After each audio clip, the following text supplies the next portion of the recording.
Why am I so interested in the iPad mini 6? I mean, this was almost an impulse buy. I wasn't even looking at iPads. At the Apple event, I 100% came for the iPhone 13 and I left with the new iPad mini 6. Let's ramble.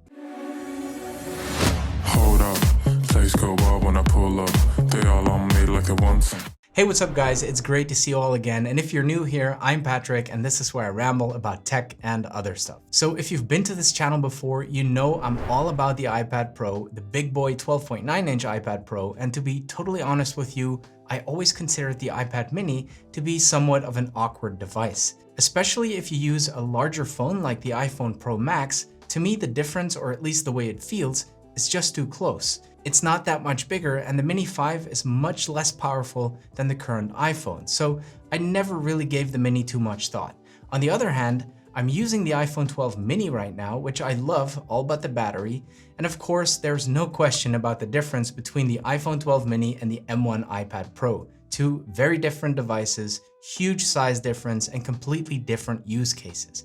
But there are occasions where I feel the iPhone 12 mini is too small and the iPad Pro is just too big. For example, I don't really like to use the iPad Pro to sit on the couch and flick through some articles for a long time. It's a little heavy and it's just not that convenient. And it's not like when I'm at a meeting, I'll just whip out my iPad Pro really quick and I jot down some quick notes.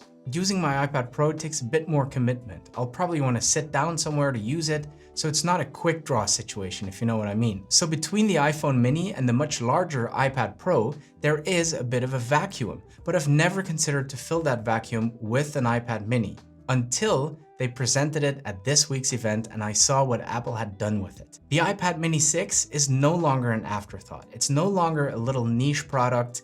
It's a serious device, a real little powerhouse. So let's have a look at the design, talk about the screen a little bit, important changes to connectivity and support for accessories, power, cameras, audio, and of course the price. All right, the design. The iPad mini 5 still had that very dated design with those hideous oversized bezels. I mean, I get it, an iPad needs bezels, you need to be able to grab onto it without accidentally tapping the screen, but there is a middle ground here. The iPad Pro and the iPad Air 4 have found that balance, and this is now translated to the iPad mini's smaller form factor. You could even say that the iPad mini 6 is a compressed version of the iPad Air 4, at least in terms of design.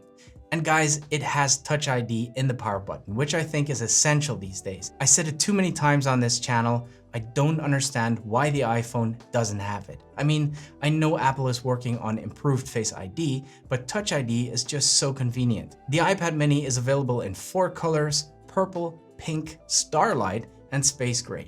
Normally, I'm team space gray all the way, no questions asked, but since literally all my Apple devices are space gray and the iPad mini feels like something really different, something new, for me at least, I also decided to go for a very different and new color, so I went ahead and ordered the Starlight version. The new Mini also features an 8.3-inch liquid retina display as opposed to the 7.9-inch, while keeping the iPad itself the same size, which is possible because of the smaller bezels. Now, if you think half an inch doesn't matter, ask your girlfriend. The screen also has a higher resolution of 2266 by 1488 as opposed to 2048 by 1536 on the previous model. And it has the same peak brightness as the iPad and the Air 4.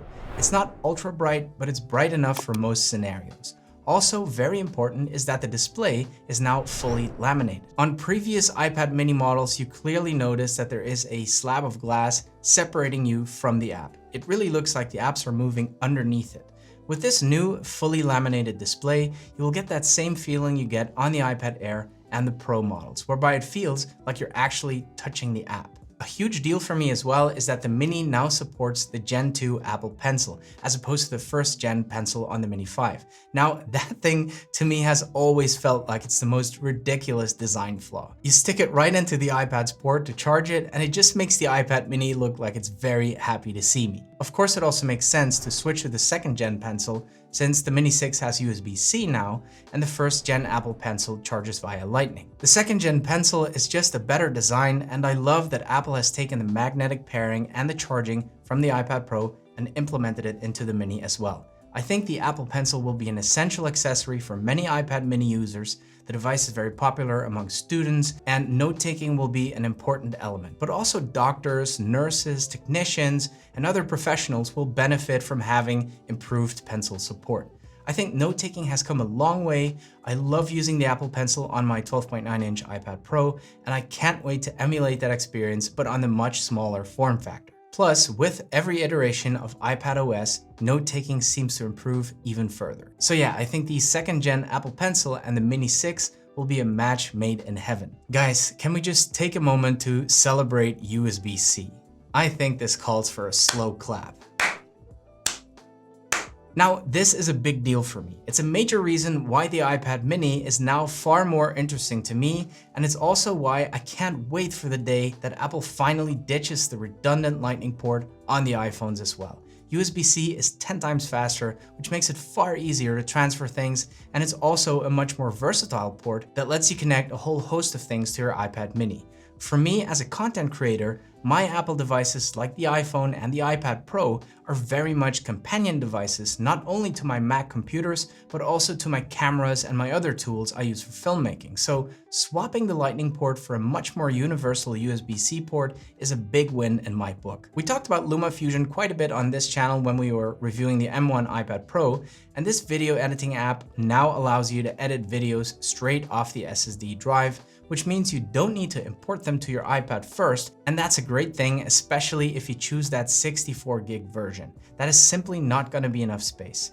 Buying Apple storage is expensive, and using SSDs could be a really good and cheap alternative. Most of us have at least one external SSD laying around somewhere, so if you're looking to save some money, this USB-C port will definitely help. Also, not to be underestimated is the fact that the Mini is making a pretty big jump from the A12 chip to the much more powerful A15 Bionic.